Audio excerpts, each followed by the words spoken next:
There's an old instinct folded into the human body. Step into dark water, and every nerve wakes up. Your eyes scan the ripples. Your calves tense when a strand of weed brushes your skin. We build bright blue pools because the black mirror of a lake keeps its secrets. Because the ocean, with its cold undertow and open mouth, has earned our caution over deep time. It's a sensible fear. For most of Earth's history, the sea hosted nightmares that land could hardly imagine. But there was a chapter, bizarre, brief on geological timescales, yet long enough to nearly erase the world. When this rule inverted, a time when diving under the surface gave you a better chance than staying on land. When even a dangerous ocean was the lesser of two evils. If these stories help you unwind, breathe naturally, and let the images fade in like dusk, you're in the right place. Tonight, we wander backward, not to the age of dinosaurs, but to a stranger's stage set before them.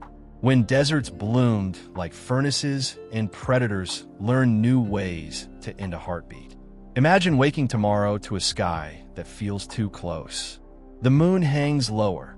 The day itself is shorter. 22 hours, not 24, so sunrise and sunset arrive slightly out of rhythm with your body. Open a world map, and it's useless. There is only one continent, Pangea, a single super landmass, stitched together from everything we now call home. You could walk from the shadow of future New York to the hills that will become Beijing without getting your ankles wet. You wouldn't walk it. Not then, because in the late Permian, between roughly 259 and 252 million years ago, the interior of Pangea had become a kiln. Moisture struggled to cross a continent that wide.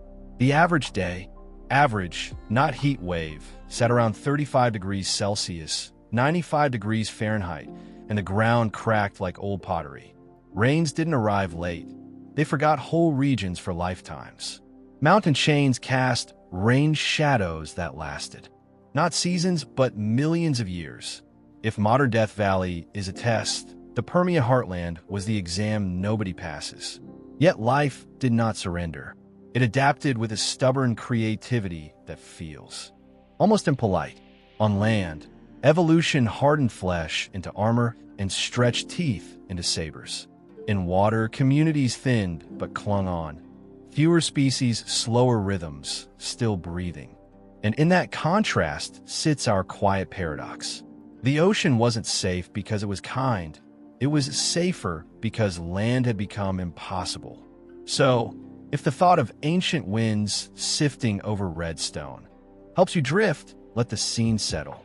Hear the dry hush of a continent too wide for rain. See dust devils climbing a copper sky. At the margins, river mouths, coastlines, the sea waits, dim and heavy, absorbing heat the way only water can, muting poisons, softening the swing between hot and cold. It is not a sanctuary, not really. It is simply dying slower, and in an age like this, slower was salvation enough. Picture yourself standing on the edge of that single supercontinent, Pangea. The ground beneath your feet stretches in every direction, farther than sight, farther than imagination. No oceans to break up the monotony, no breezes carrying the coolness of water inland. Just one endless continent pressed together like puzzle pieces melted into a slab. From the perspective of deep time, it was a brief experiment in geography, yet its consequences were catastrophic. The planet itself seemed off balance. Days were shorter, only 22 hours long. The rhythms that had pulsed for hundreds of millions of years were suddenly skewed. Imagine sleeping under a sky where the moon loomed low, so close you could trace its craters without binoculars. Every sunrise felt too early, every sunset too soon.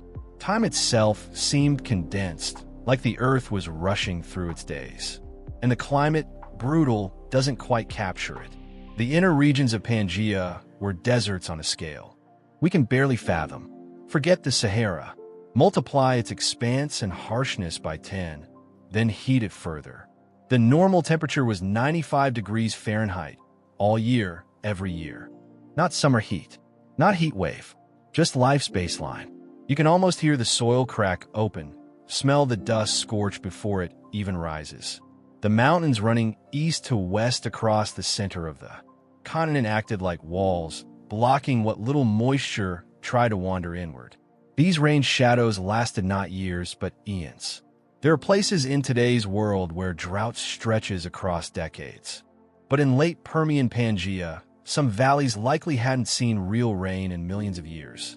Imagine a landscape where rivers were memories and forests were impossible dreams. Still, life found a way. Plants hugged the margins of rivers and lakes. Hardy ferns clung where they could, but even those green patches were thin and temporary. Animals forced to live inland evolved strange, almost grotesque strategies. Some armored themselves, turning skin into bone-plated walls. Others stretched jaws and teeth into tools designed only for killing. And still others learned to vanish into the ground itself, building burrows to escape the furnace above. To set the stage, think of yourself as a traveler waking in this alien world. You would check your GPS, but it wouldn't matter. There was nowhere, only Pangea. You'd crave shade, but the sun would find you anyway. You'd look for water, but the nearest sea might be hundreds of miles away, and reaching it would mean crossing. Open plains patrolled by predators unlike anything that exists today. And yet, paradoxically, the oceans during this time were less lethal. Not because they were healthy, they weren't, but because they declined more slowly than the land. A swimmer had better odds than a wanderer.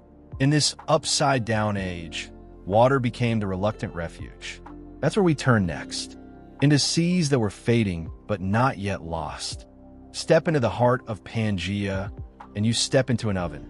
The air is heavy, shimmering with heat waves that never fade. The ground splits into jagged patterns, each crack wide enough to swallow a foot. Dust storms roll like slow, suffocating waves, burying what little life dares to take root. The late Permian was not just hot, it was relentless. Average daily temperatures reached 95 degrees Fahrenheit. Again, not spikes or seasonal extremes, but the baseline of existence. Imagine waking every morning already sweating, the horizon glowing with heat before the sun has fully risen. Nights brought no relief. The soil released stored heat like a furnace, baking everything from below.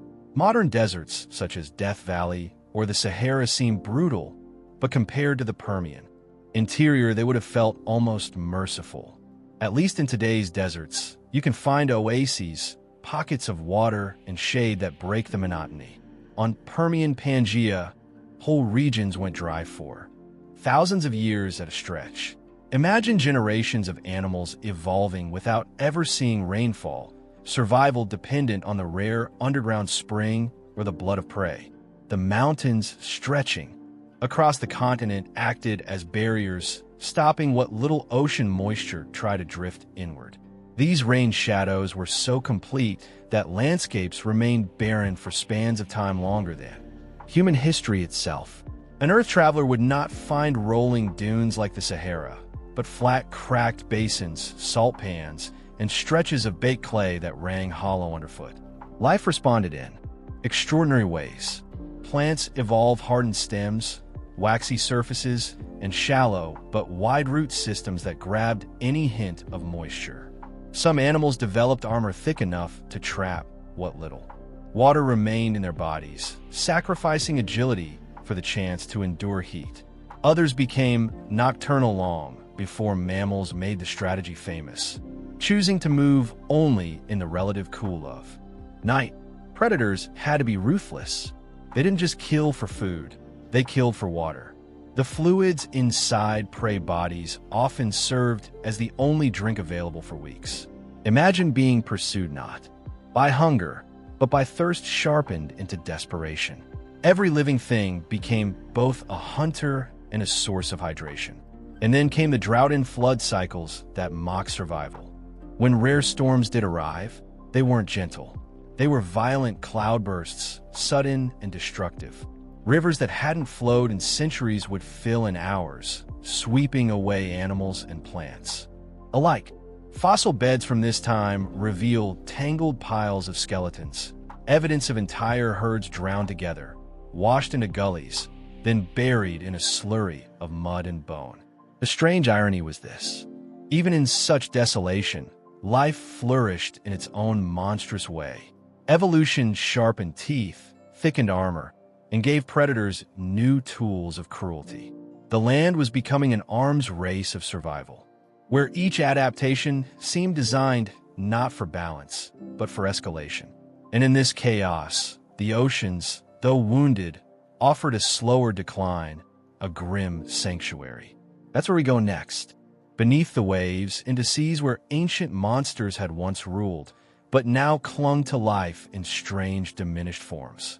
If you left the scorched plains of Pangaea and stepped into the sea, you wouldn't find comfort, but you would find a kind of reprieve. The oceans during the late Permian weren't vibrant gardens. They were thinning, fading ecosystems still reeling from an earlier catastrophe. And yet, compared to the brutality of the land, they offered one thing that mattered: survival at a slower pace. Forget everything you know about modern oceans. There were no whales, no dolphins, no coral reefs blooming in brilliant colors. Sea turtles didn't exist, and the fish familiar to us were distant. Possibilities, not realities. Instead, the Permian seas were home to creatures that feel alien to our imagination. Sharks still prowled, but the giants of earlier ages were gone. The bizarre Helicoprion, with its spiral saw-blade jaw, had already disappeared. In its place swam smaller species, some belonging to the eugenodontids. At best, they reached 6 or 7 feet in length, about the size of a modern leopard shark, hardly terrifying by today's cinematic standards. Their teeth were shaped not for tearing flesh, but for slicing through squid and soft-bodied prey. If you encountered one, it would likely dart away before you even noticed it. Another ancient terror, the Eurypterids, the sea scorpions that once grew to crocodile size, were shadows of their former glory. By this time, only a handful of smaller species remained, struggling to survive. Their long reign as dominant marine predators was nearly over. Trilobites, the icons of Paleozoic seas, were almost gone as well. From thousands of species, only 7 clung to existence, each no bigger than a fingertip. These once great survivors, around for nearly 300 million years, were fading into whispers. Ammonoids, ancestors of modern squid and octopus, still spiraled their shells across the ocean floor, but they too were in decline. What once had been a flourishing group was reduced to a scattering of forms, evidence of seas recovering too slowly from devastation. That devastation came from an earlier event, the Capetanian extinction, a disaster 2 million years before our story's main stage. It erased 60% of marine species in what seemed like an instant. The oceans of the late Permian were not empty, but they were wounded. They limped along, diminished and weakened, with ecosystems that never quite healed. And yet, for all their weakness, these seas were safer than the land. Why? Because the apocalypse on land was happening faster. Predators multiplied in terrifying forms. Heat crushed ecosystems before they could stabilize. On land, extinction came quickly. In the ocean, it came gradually. That difference, days versus centuries, was enough to give marine survivors a chance. Close your eyes and picture swimming in those waters. The sea floor is barren, scattered with shells of extinct trilobites. A small shark passes, no larger than your leg. In the dim light, an ammonoid drifts by, its spiral shell catching glimmers of sun. It is not a thriving world, but it is quieter, slower. And in the chaos of the late Permian, slower meant mercy. But soon, the story shifts again. The seas may have been wounded, but on land evolution was racing forward, filling every niche with predators sharp enough to slice history in half. And that's where we turn next. To understand why the oceans of the late Permian felt so empty, we have to rewind just slightly. 2 million years before the worst extinction in Earth's history, the seas were already dealt a Crushing blow. This earlier event is called the Capetanian Extinction, and though it's rarely mentioned outside of paleontology circles, it was one of the most severe marine die-offs ever recorded.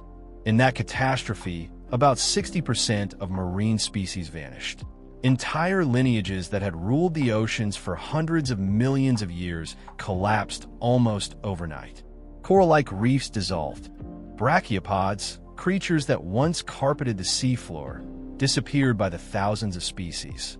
Sharks and other top predators thinned, their food webs collapsing beneath them. The seas that remained.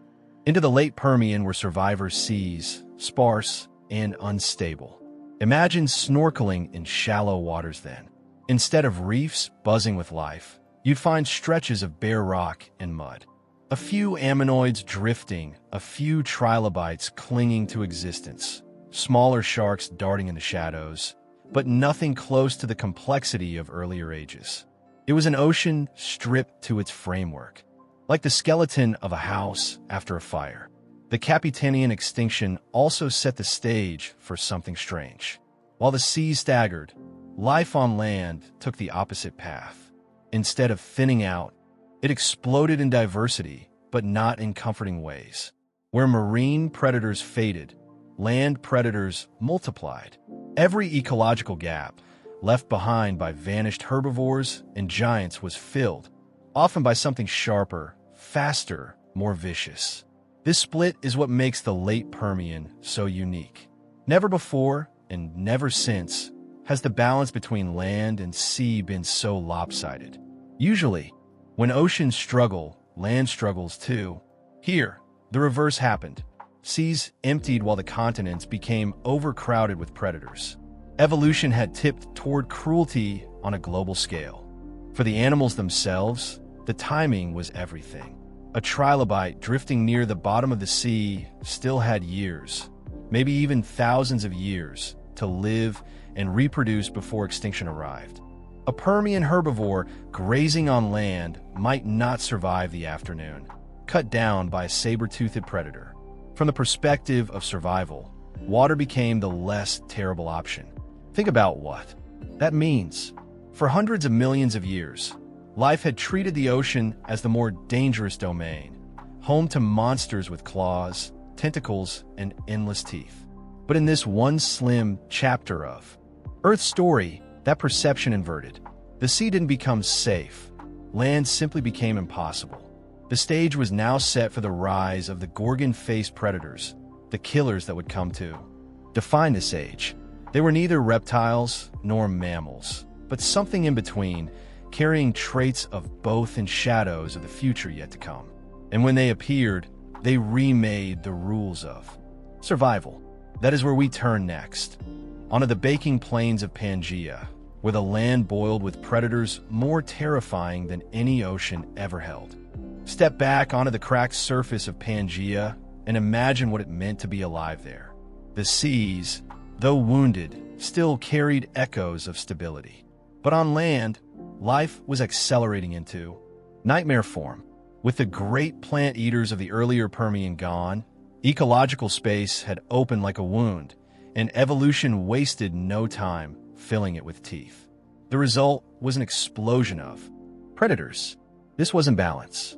It wasn't a web of life where each creature found its role. It was overpopulation of killers, each one more specialized and terrifying than the last. It was as if the planet itself had decided to run an experiment.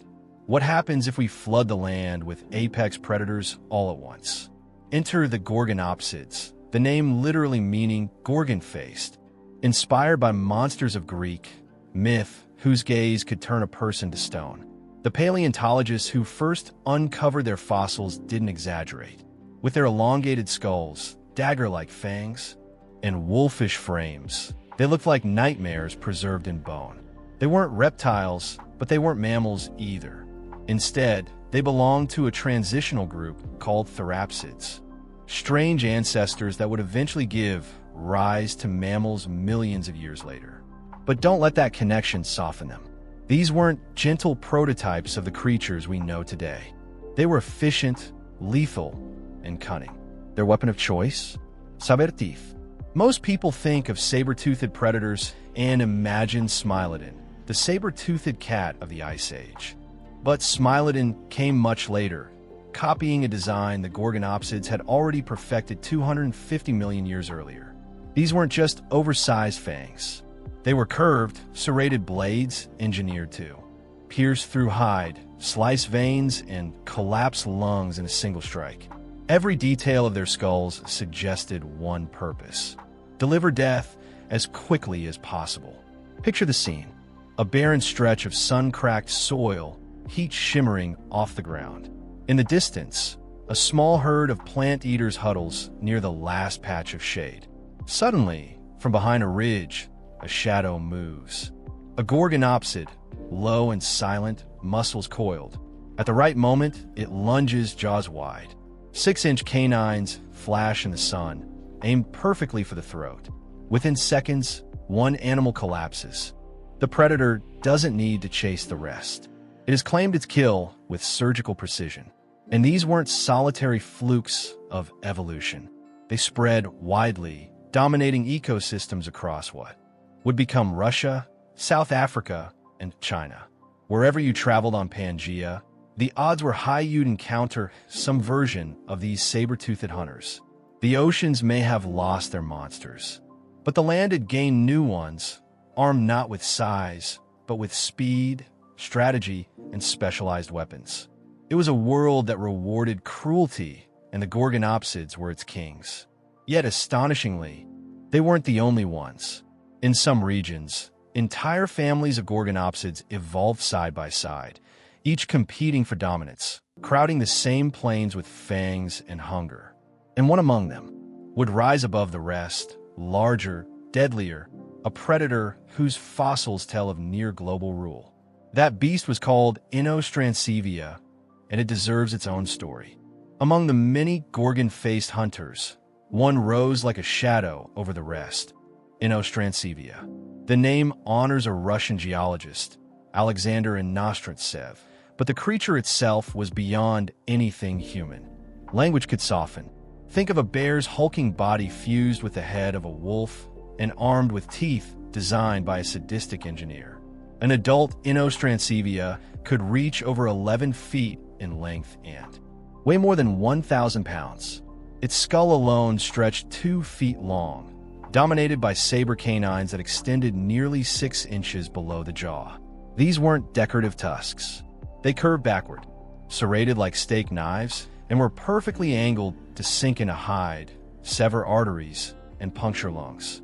When it bit, death followed, swift, bloody, inevitable. But what makes Inostrancevia so chilling isn't just its anatomy, it's its range. Fossils have been uncovered across Russia, China, and even South Africa.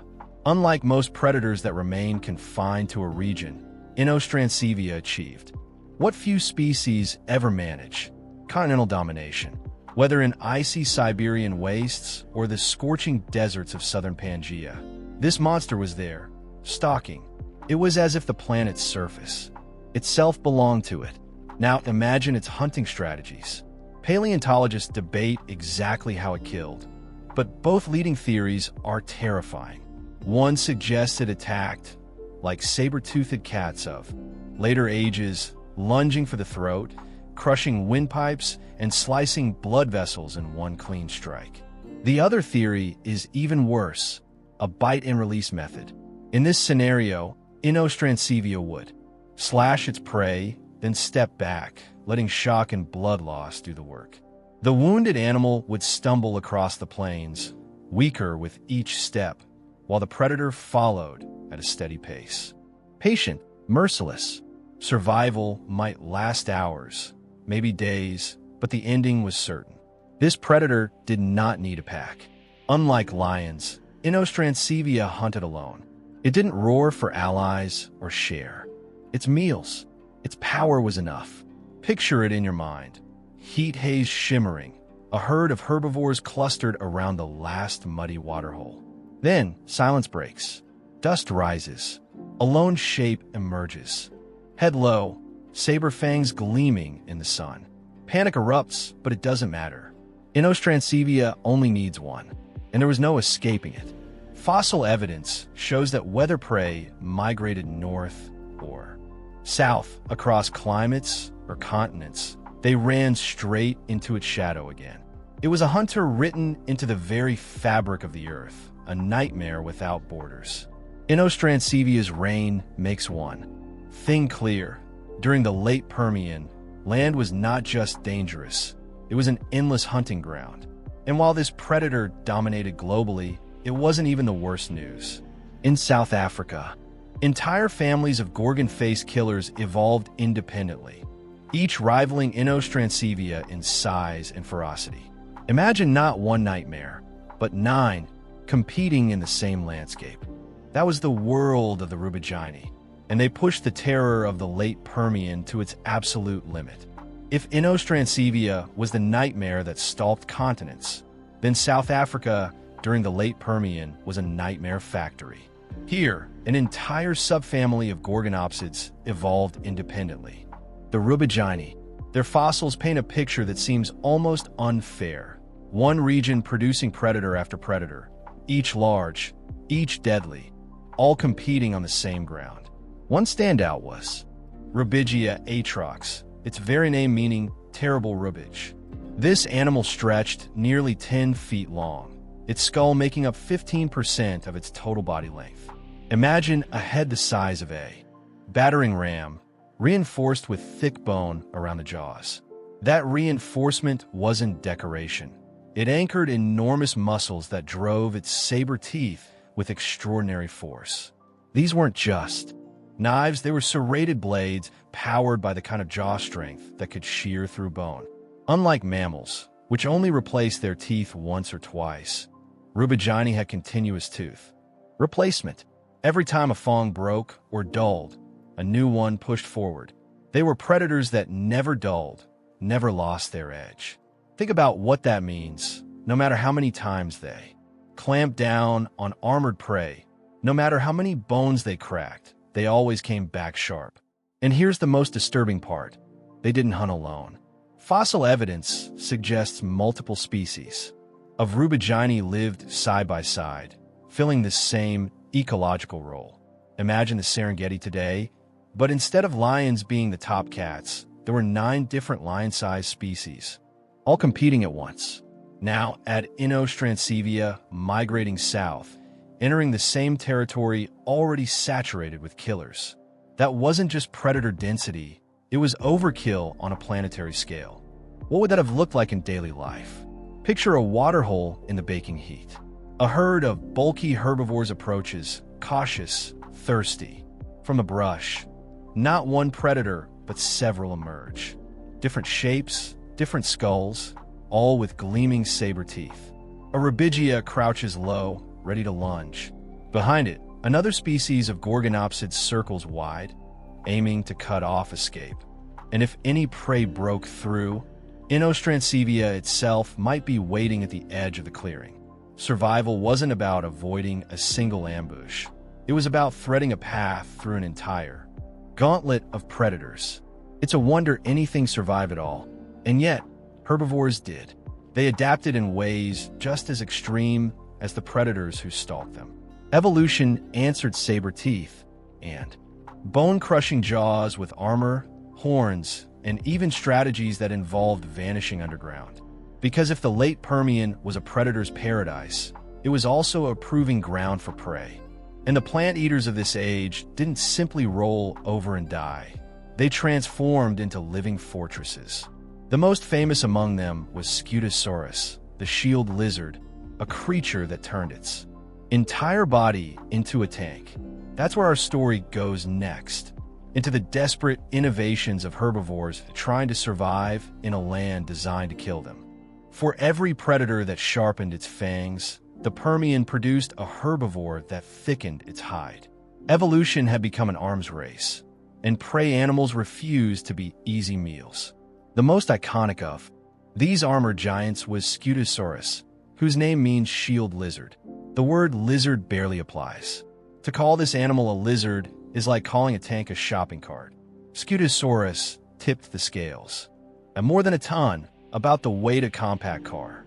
Its body was wrapped in osteoderms, bony plates embedded directly into the skin, overlapping like chainmail forged by nature itself. Every inch of its bulk screamed defense. The armor didn't just protect its flanks. Even its skull was fortified with ridges and horns, turning its head into both shield and weapon.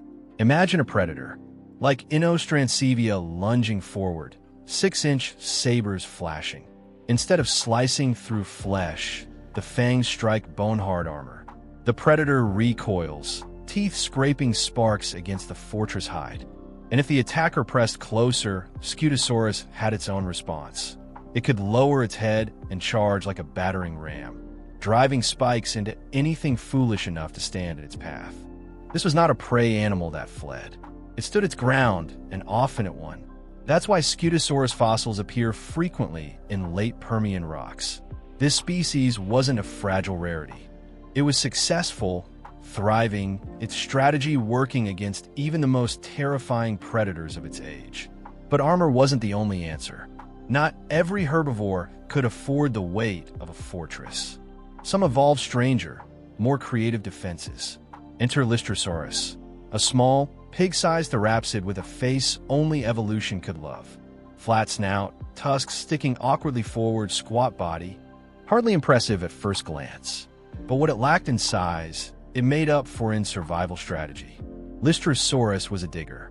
Its front limbs were short and powerful, built for burrowing.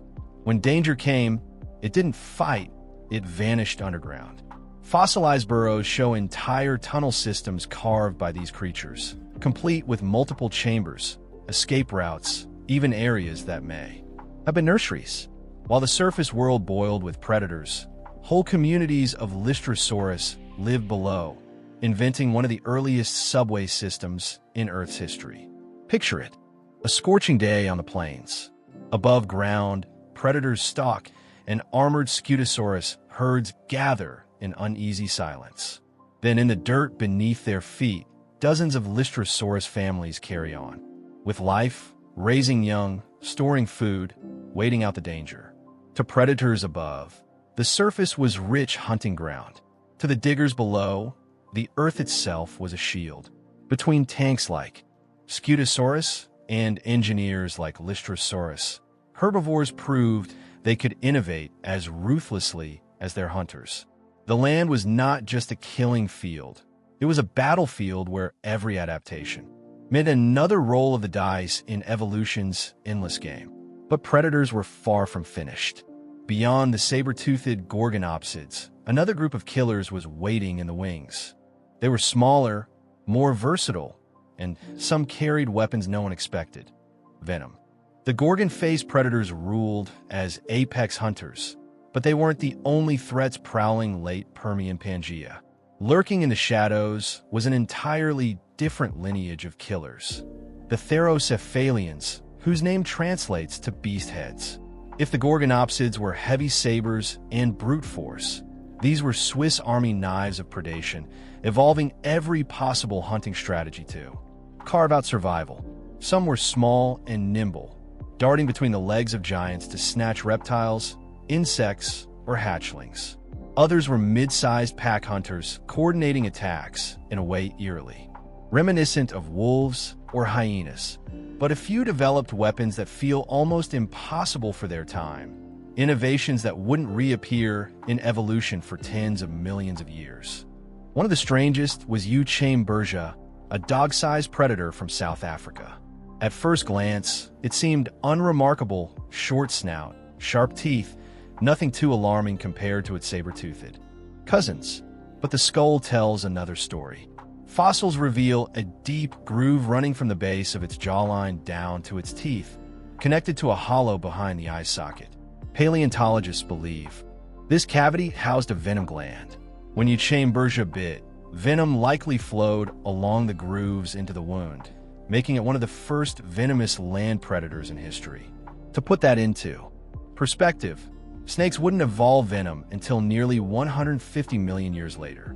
Yet here was a Permian hunter already perfecting the chemistry of death. Imagine being an herbivore already surrounded by saber-toothed monsters, only to be ambushed by a dog-sized assassin whose bite injected slow, paralyzing toxins. And Inostrancevia wasn't alone. Other therocephalians developed crushing bite forces, oversized skulls, or the ability to hunt in packs. Mascarinus, for instance, was jaguar-sized with a skull proportionally larger than a lion's, bristling with sharp, continuously replaced teeth. Evidence suggests it may have hunted in groups, packs of oversized headed predators working together to exhaust and bring down prey. Then there was Megawaitsia, known only from partial skulls, but massive even in fragments. Grooves in its teeth suggest it too may have been venomous, combining brute size with chemical warfare. Imagine a bear-sized predator dripping venom into wounds as it slashed, an evolutionary experiment in overkill. Together, these therocephalians filled every niche the Gorgonopsids didn't, where the saber-tooths specialized in killing large prey. The beast heads diversified, small, medium, venomous, pack hunting. They ensured that no herbivore, no matter its size or strategy, was ever truly safe. And the terror didn't stop there.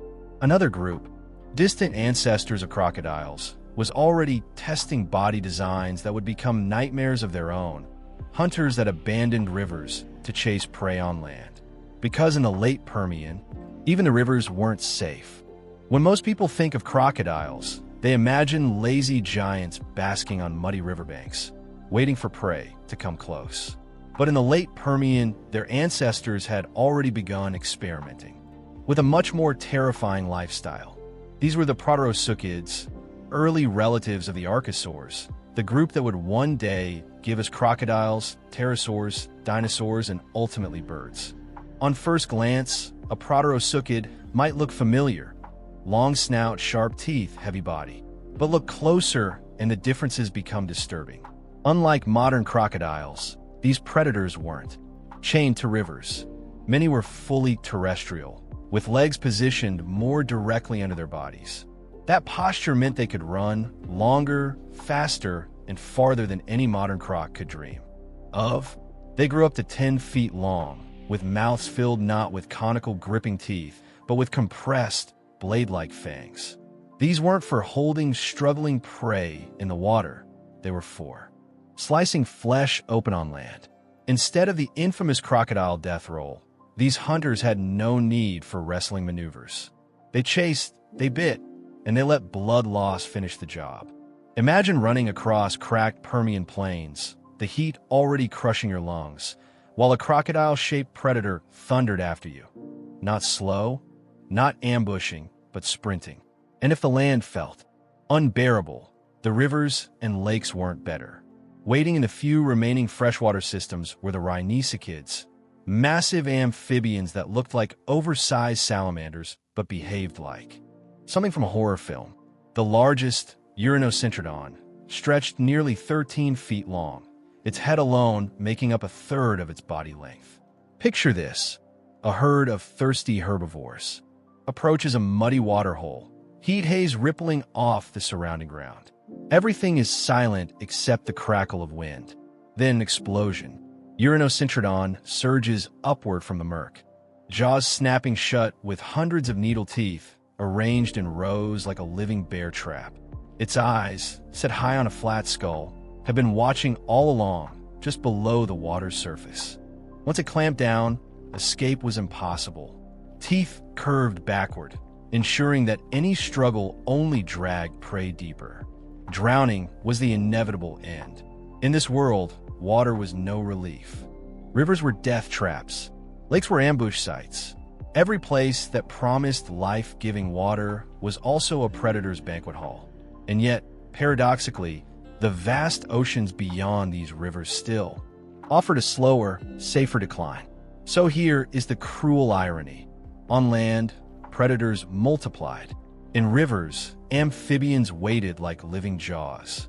But in the open ocean, where ecosystems had already collapsed, survival remained possible simply because extinction was happening more slowly. Still, even the oceans couldn't shield life forever, because above the daily violence of saber teeth and ambush jaws, a greater catastrophe was brewing, one that would make even the fiercest predator irrelevant. It began deep beneath Siberia, and it would soon change the planet into something unrecognizable. The late Permian world was already cruel. Blistering deserts, predator-choked plains, and rivers that doubled as death traps. But all of that was just a background setting. The real catastrophe hadn't even started. Beneath what would become Siberia, something was stirring, something far worse than teeth or venom or drought. Around 252 million years ago, the Earth itself opened up. The ground split, releasing lava, gases, and ash in an eruption so vast that calling it a volcano feels almost misleading. We know this event as the Siberian Traps, and it remains the largest volcanic episode in the last half-billion years. But don't imagine a single mountain blowing its top in a fiery explosion. That would have been merciful. Instead, this was 2 million years of the Earth. Bleeding lava. The scale is mind-breaking. Imagine lava flows covering an area larger than modern Europe, in some places piling up to more than 2 miles thick. For comparison, human civilization. Everything we know, everything we've built, exists within about 5,000 years of recorded history. The Siberian Traps erupted for a time span 6 times longer than the entire existence of humanity. But lava wasn't the killer.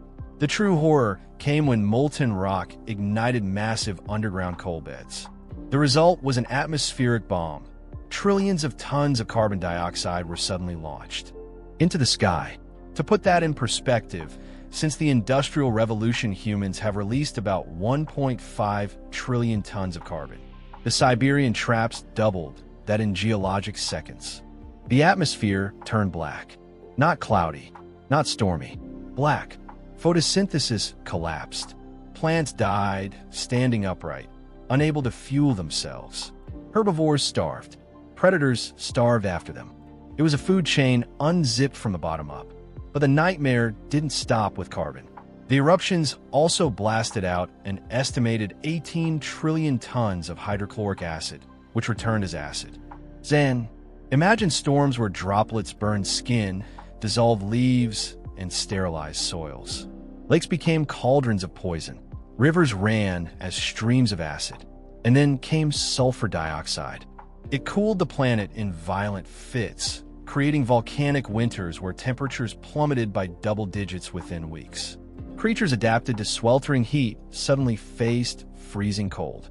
But before they could adjust, the sulfur cleared, and greenhouse gases kicked temperatures back up higher than ever. Freeze, burn, over and over again. The oceans, once the reluctant refuge, also suffered. Acid rain washed into them, lowering their pH so dramatically that corals and shellfish literally dissolved. At the same time, warming waters lost their oxygen. Vast dead zones spread across the seas, turning them into suffocating basins where nothing larger than bacteria could survive. Picture it: purple and green seas, reeking of hydrogen sulfide, bubbling with poison gas. Coastlines smelled like rotten eggs magnified 1,000 times. And overhead, the ozone layer, chewed away by volcanic chemicals, let ultraviolet radiation scorch the surface. Fossil pollen from this period shows DNA warped and mutated by UV light, as if even plants were burned to the molecular level. The predators and prey, the armored tanks and saber-toothed nightmares. They didn't stand a chance. Teeth mean nothing when the air itself is poison and the rain burns holes through leaves. This was no longer a battle between hunter and hunted. It was Earth itself turning hostile to life. The Siberian Traps did more than scar the land. They rewrote the rules of existence. What followed is known as the Great Dying, the single worst extinction event in Earth's history. Roughly 96% of marine species and 70% of land vertebrates vanished. Life didn't just struggle, it almost lost the game entirely. And the most chilling part? The death came in waves, not all at once. First, the plants collapsed.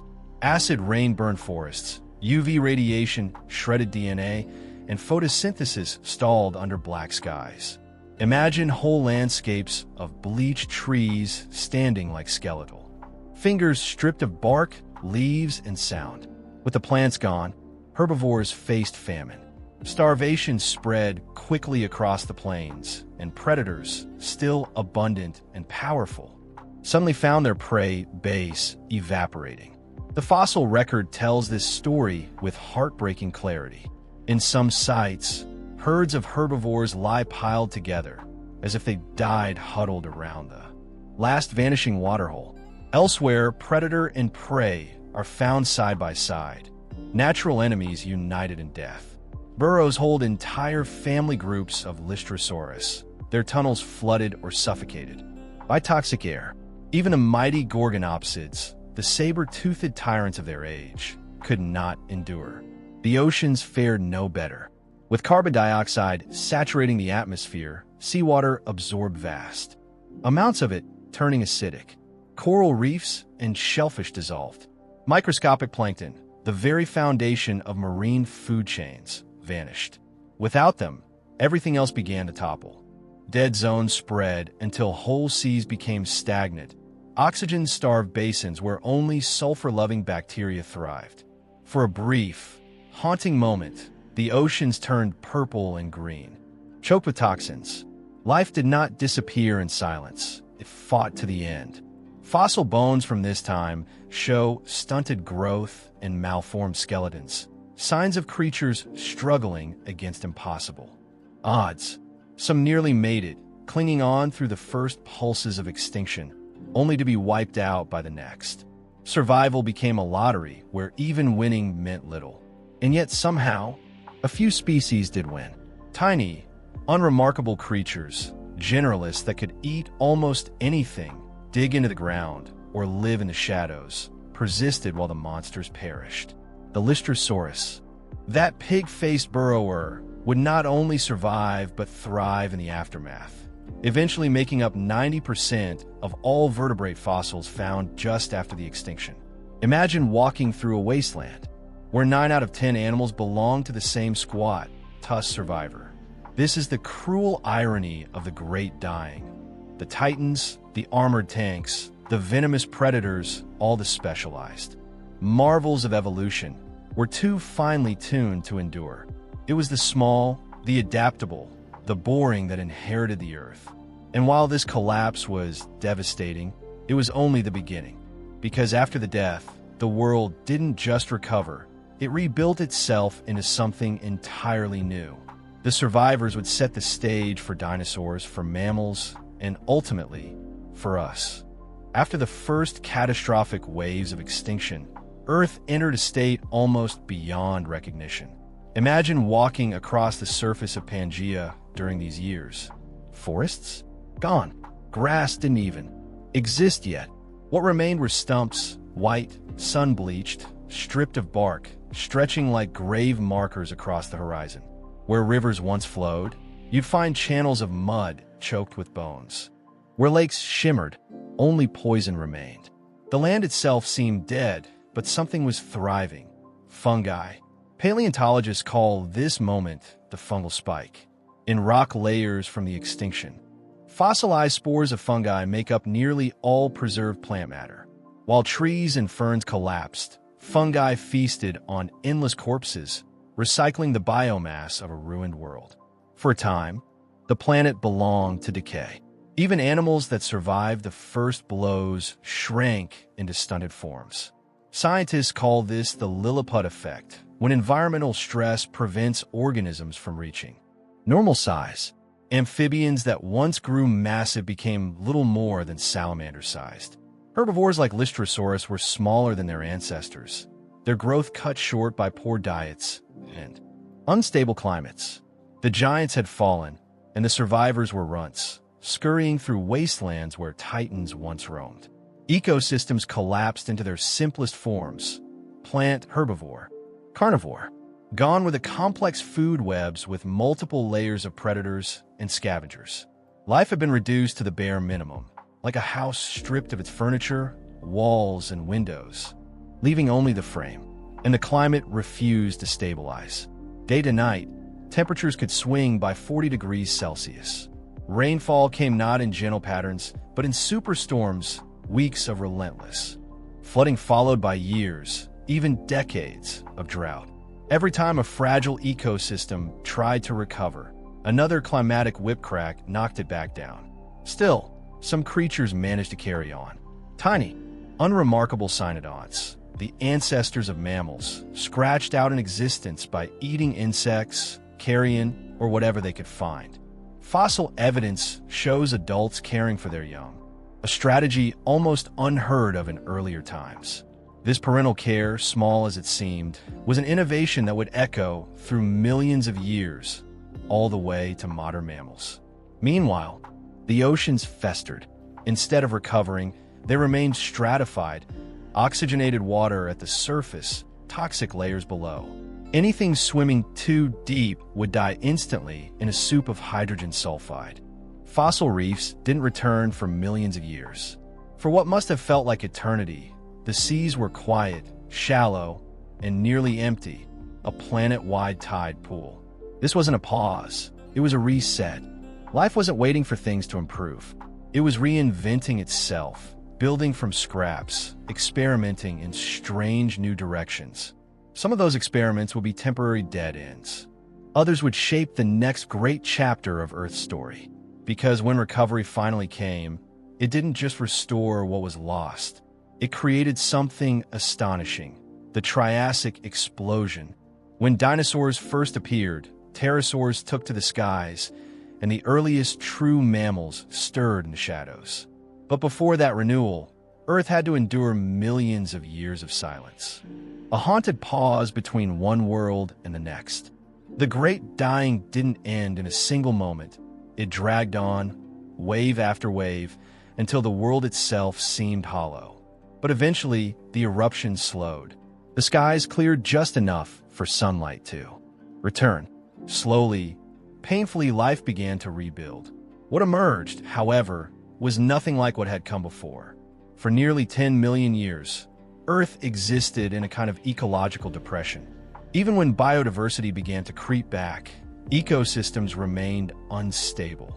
Populations would boom suddenly, then collapse without warning. Fossil beds from this period are filled with mass die-offs. Animals buried together in flash floods or droughts. It was as if the biosphere itself carried trauma, recovering only to relapse. The first wave of recovery belonged to disaster species, organisms built to thrive in chaos. Chief among them was Lystrosaurus. This squat, pig-like burrower had been a background player before the extinction. Afterward, it became the star of the show. For about 2 million years, Lystrosaurus made up 9 out of 10 vertebrate fossils on land. Imagine walking across Pangaea and seeing almost nothing else. Herds of the same creature, tusks jutting awkwardly, flat snouts rooting through dead soil. It survived not by being powerful, but by being generalist, eating roots, digging burrows, enduring extremes. Plants, too, staged a strange comeback. Instead of lush forests, the land was covered by club mosses like Pluramia. Picture landscapes filled with 30-foot poles topped with tufts of leaves. Monotonous forests of green telephone poles stretching for miles. These weren't elegant or diverse ecosystems. They were survival gardens, stripped to the basics. In the oceans, recovery was even slower.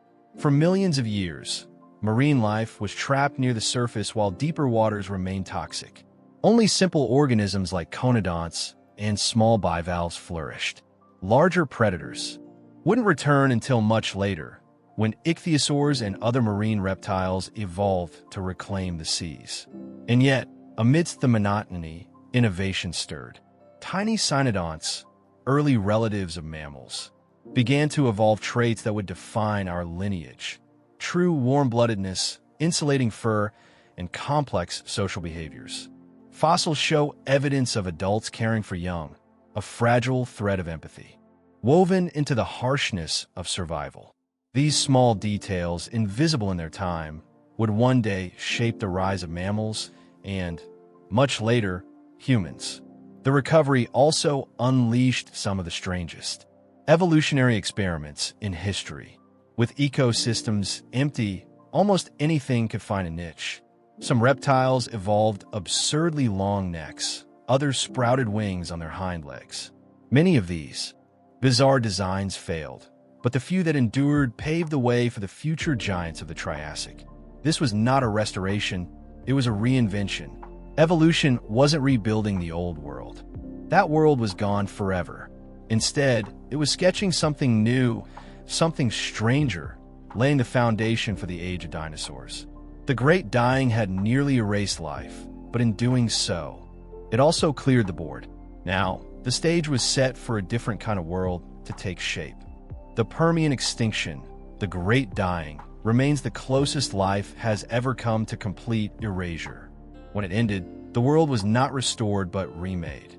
The survivors were not the strongest, not the most fearsome, not the most beautiful. They were the ones that could endure chaos. The diggers, the generalists, the unremarkable. On land, Lystrosaurus inherited the earth. Entire landscapes were filled with its squat, tusked forms, a single species dominating like no other vertebrate ever has. In the seas, tiny shellfish and odd eel-like conodonts carried on, their simplicity a shield against catastrophe. And in the shadows, cynodonts, small, furred, warm-blooded, began a slow journey that would eventually lead to us. The ecosystems that emerged were simpler, stranger, stripped down to the bone. But from this blank canvas, the Triassic radiation unfolded. Dinosaurs rose not because they were inevitable, but because the Permian cleared the way. Pterosaurs took to the skies. Mammals tested new strategies of intelligence, nurturing, and resilience. Every bird that flies, every dog that wags its tail, every human who wonders about their origins, all trace their lineage back to those few survivors who endured when nearly everything else failed. Why did water become the safer place? Not because it was kind, but because physics itself gave it mercy. Water absorbs heat slowly, dilutes poisons, blocks radiation. When the land burned, the oceans cooled. When acid rain fell, their vastness buffered the damage. When ultraviolet light scorched, the surface, a few meters of depth, provided shelter. The oceans did not thrive, but they died slower. And in a world unraveling, slower was enough. There is something humbling in that lesson. The great saber-toothed gorgonopsids, armored Scutosaurus, venomous predators, none of them mattered when the skies blackened and the rains turned to acid. What endured were small things, boring things, hidden things. Survival wasn't about dominance. It was about refuge, patience, and luck. And perhaps that's the real story of the late Permian. Not just that life almost ended, but that it transformed. Catastrophe didn't close the book, it turned the page. From fungi feasting on corpses to club moss forests to the first true dinosaurs and mammals, the Great Dying was less an ending than a violent reset. When we look at the fossil layers today, bleached forests, bone piles, fungal spores, we see scars that have lasted 250 million years. But we also see continuity.